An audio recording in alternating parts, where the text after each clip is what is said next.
अम्मा देख हाँ देख तेरा मुंडा बिगड़ी जाए, अम्मा देख हाँ देख तेरा मुंडा बिगड़ी जाए, ओ बेबे देख हाँ देख तेरा मुंडा बिगड़ी जाए। ये सिर्फ एक गाना नहीं, ये 90 की दहाई का वो धमाका था जिसने पूरे पाकिस्तान में हलचल मचा दी।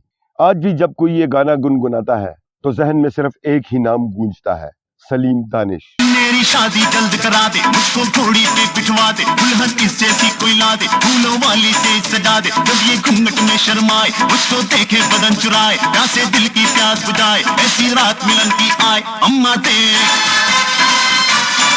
एक ऐसा फनकार जिसने ज्यादा नहीं गाया लेकिन एक ही गाने से पूरी कौम के दिल पर वो नक्श छोड़ा जो आज भी मिटाया नहीं जा सकता। पाकिस्तान की मौसीकी में इनकी आवाज एक अलग ही पहचान रखती है और इस पहचान का आगाज हुआ इस मकबूल तरीन गाने से।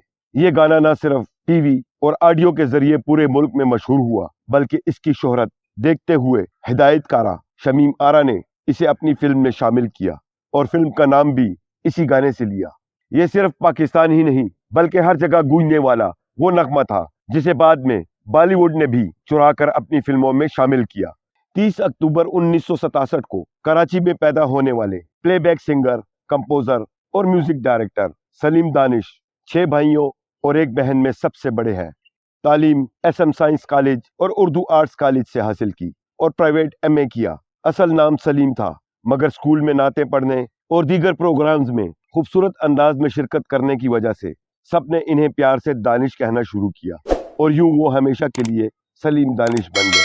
बचपन ही से बच्चों के प्रोग्रामों और रेडियो के मुतअद्दिद शोज में हिस्सा लेते रहे। टीवी पर मुतारफ कराने का सहरा सुल्ताना सिद्दीकी और जुल्फिकार नकवी के सर है।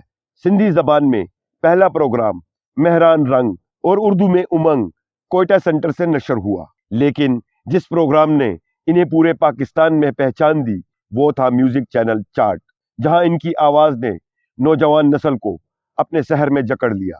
मेरी आंखों में सनम एक ख्वाब था, तेरा हुस्न था, तेरा शबाब था, तेरे होठों पे अजब एक सवाल था, तेरा जलवा ही उसका जवाब था। इसके अलावा इनकी कई ऑडियो एल्बम भी रिलीज हुई। सलीम दानिश जो अब दुनियावी शोहरत से आगे बढ़कर इश्क़ रसूल सल्लल्लाहु अलैहि वसल्लम की मिद्दत में अपनी जिंदगी का असल सुकून तलाश कर चुके हैं। किसी का एहसान क्यों उठाए, किसी को हालात क्यों बताए, किसी को हालात क्यों बताए, और तुम्हें सिवागे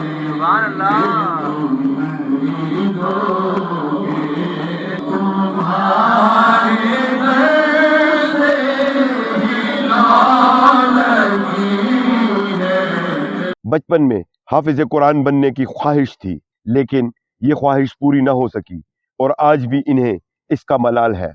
आजकल कराची में मुकीम है और केबल के कारोबार से वाबस्ता है। साथी फनकारों के दुख दर्द में हमेशा भरपूर तरीके से शरीक रहते हैं, जिसकी वजह से लोग इनकी शख्सियत के न सिर्फ मोतरफ बल्कि मद्दाह भी है। आवाज़ें वक्त के साथ कम हो जाती हैं लेकिन ऐसी आवाज़ें जो दिल को छू लें वो हमेशा याद रहती हैं। हम दुआगो हैं कि अल्लाह पाक सलीम दानिश को सेहत, खुशियाँ और मज़ीद कामयाबियाँ अता फरमाए, आमीन। अगर आप भी ऐसी ही दिलकश आवाज़ों और ख़ूबसूरत शख्सियात के बारे में जानना चाहते हैं तो ये है वही जगह जहां आपको माजी के गुमशुदा औराक देखने को मिलेंगे। हमारे YouTube चैनल सदाए पेशावर को सब्सक्राइब करें, हमारी वीडियोस को लाइक और शेयर करें और बेल आइकन पर क्लिक करना न भूलें। शुक्रिया।